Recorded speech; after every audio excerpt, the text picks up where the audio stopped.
Alors, la Cour constitutionnelle gère un contentieux qui est assez important, puisque c'est près de 4000 décisions par an, ce qui est quand même beaucoup.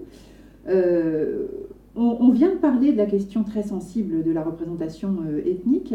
Je voudrais parler maintenant d'une autre question assez particulière, me semble-t-il, qui est celle du statut du haut représentant, qui est donc une institution créée aussi par les accords de Dayton, qui a cette particularité, le haut représentant, qu'il peut notamment faire des lois, il peut arrêter des personnes, donc ce sont des pouvoirs quand même assez importants. Son statut a fait l'objet d'une décision importante de la Cour constitutionnelle, puis de la Cour européenne des droits de l'homme, notamment quant à la question du contrôle de ces actes. Vous avez écrit que, c'est une phrase qui m'a intéressée, que la vanité des recours introduits par les requérants ont conduit la Cour à considérer qu'il n'existait aucune procédure légale à l'encontre des décisions du haut représentant et que cela donc viole tant la Constitution que l'article 13 de la Convention.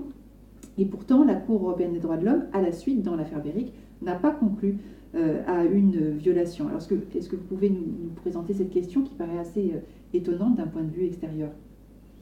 Oui, mais elle montre bien l'état du droit aujourd'hui. Donc en cela, là, on sort de l'extraordinaire pour aller dans quelque chose qui devient de plus en plus courant. C'est-à-dire il devient parfois très difficile de distinguer entre le droit constitutionnel et le droit international. Le haut représentant est donc l'autorité ultime et suprême qui a été instituée en Bosnie par la communauté internationale pour la gestion civile des accords de paix. Il dispose, comme vous l'aviez dit, de pouvoirs tout à fait exorbitants, parce qu'adopter des lois, arrêter des gens, et en plus, c'est une violation flagrante de la séparation des pouvoirs. Et donc, très vite, s'est posée la question du contrôle juridictionnel de ces actes. Pour les lois, on a trouvé une solution puisque le haut représentant a consenti à ce que la Cour constitutionnelle examine les lois qu'il fait adopter. Donc là, il y a par une sorte de dédoublement fonctionnel, on a estimé qu'on pouvait assimiler les lois du haut représentant à des lois normales. Mais il n'en va pas ainsi pour les actes individuels et notamment pour les actes de révocation qui ont des conséquences extrêmement graves pour les personnes, bon, même si ces personnes, évidemment, sont soupçonnées d'agissements assez graves, tels que crimes de guerre, crimes organisés, terrorisme, etc.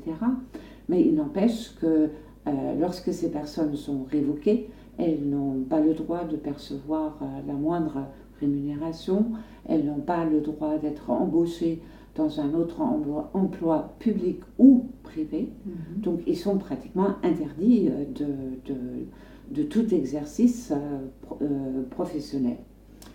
Et donc l'une de ces personnes visées a introduit un recours devant les juridictions locales et devant plusieurs juridictions locales, d'où la citation la vanité des recours, et jusqu'à arriver devant la Cour constitutionnelle. Alors, la Cour constitutionnelle, elle constate que le haut représentant, c'est bien un organe international qui a été mis en place par la communauté internationale, qui est contrôlé en particulier par le Conseil de sécurité et qui bénéficie à ce titre de l'immunité, qui plus est. Donc la Cour constitutionnelle, elle constate tout cela dans un premier temps. Et dans un deuxième temps, elle constate justement la vanité des possibilités de recours et dit, mais si ces actes sont internationaux, si le haut représentant bénéficie de l'immunité, alors ces agissements ne peuvent trouver aucun remède, alors que c'est contraire non seulement à l'article 13 de la Convention, mais aussi à l'article 1, c'est-à-dire que les hautes parties contractantes garantissent la jouissance des droits et des libertés inscrites dans la Convention européenne des droits de l'homme. Et donc ça aussi, la Cour constitutionnelle l'a constaté, et elle a déduit de cette double violation ou méconnaissance, disons, de la Convention, elle en a déduit une obligation positive à l'encontre de l'État de Bosnie-Herzégovine. Donc, elle n'a pas prétendu pouvoir exercer elle-même un contrôle juridictionnel des actes du haut représentant, mais elle a dit que la Bosnie, l'État, était obligé d'œuvrer en faveur de la création d'un tel contrôle. Elle ne l'a pas fait, donc elle n'a pas respecté son obligation positive, et c'est la raison pour laquelle la Cour constitutionnelle a donc estimé que l'État de Bosnie-Herzégovine était responsable en l'occurrence.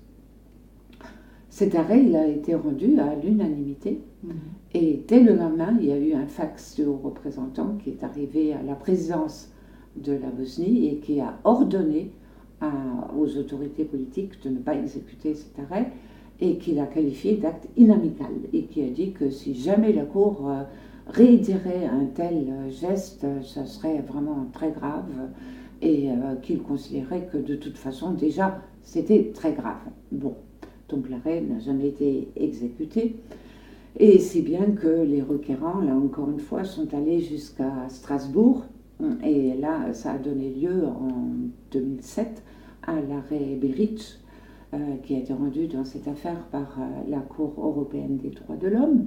Et la Cour européenne des droits de l'homme a estimé que le haut représentant que d'abord la Bosnie-Herzégovine avait délégué toutes ses compétences dans ce domaine à la communauté internationale et en particulier au Conseil de sécurité, que le haut représentant était contrôlé par le Conseil de sécurité, et que la Bosnie n'avait par conséquent aucun pouvoir discrétionnaire, aucune marge de manœuvre dans ce domaine, et elle en a conclu que la Bosnie n'était pas responsable au sens de l'article 1 de la Convention des droits de l'homme, qui ne s'appliquait donc pas en l'occurrence, et par conséquent refus aussi de prendre en considération une éventuelle violation de l'article 13.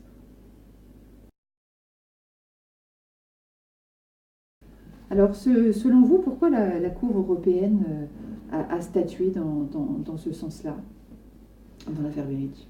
Je pense que c'est une attitude plus générale, et que la Cour européenne des droits de l'homme tient absolument à rester très orthodoxe dès lors qu'il s'agit du Conseil de sécurité. Dans les affaires des sanctions édictées par le Conseil de sécurité, c'est la même chose. La Cour européenne des droits de l'homme a toujours été très respectueuse de l'autorité du Conseil de sécurité, ne s'est jamais interrogée sur la question de savoir si le Conseil de sécurité respectait les droits fondamentaux. Pourtant, normalement, elle est compétente dans ce domaine. Et par exemple, si on compare l'arrêt Nada, qui a été rendu par la Cour européenne des droits de l'homme dans ce domaine, à l'arrêt Cadi, rendu par la Cour de Luxembourg, c'est vraiment très très différent. Et encore, on pourrait presque dire que dans l'arrêt Nada, la Cour européenne des droits de l'homme a appris un tout petit peu par l'arrêt Cadi 1. Et donc, ça se situe entre Cadi 1 et Cadi 2, mais franchement, elle n'a aucune audace dans ce domaine, et elle est complètement obéissante au Conseil de sécurité, quoi qu'il coûte, et quoi qu'il en soit de la réalité, parce que les contrôles qu'exerce le Conseil de sécurité sur les institutions qui, soi-disant, dépendent de lui, sont complètement fictifs, ils n'existent pas. Et alors, elle aurait pu s'appuyer, comme l'a fait la Cour de Luxembourg, sur le principe d'autonomie de l'ordre conventionnel, et elle ne le fait pas. Et alors, c'est vraiment une question vraiment très, très, très légère, mais de votre point de vue, quels sont les ressorts finalement de cette absence d'audace? Pourquoi est-ce qu'elle ne s'appuie pas, ne décide pas de proclamer l'autonomie de l'ordre conventionnel, comme l'a fait la Cour de Luxembourg pour l'ordre de l'Union? Mais elle ne peut pas, je pense, parce que ce serait beaucoup trop dangereux pour la Cour européenne des droits de l'homme, puisqu'il n'y a pas de primauté, il n'y a pas d'effet direct. Et régulièrement, on lui reproche de statuer au-delà du texte.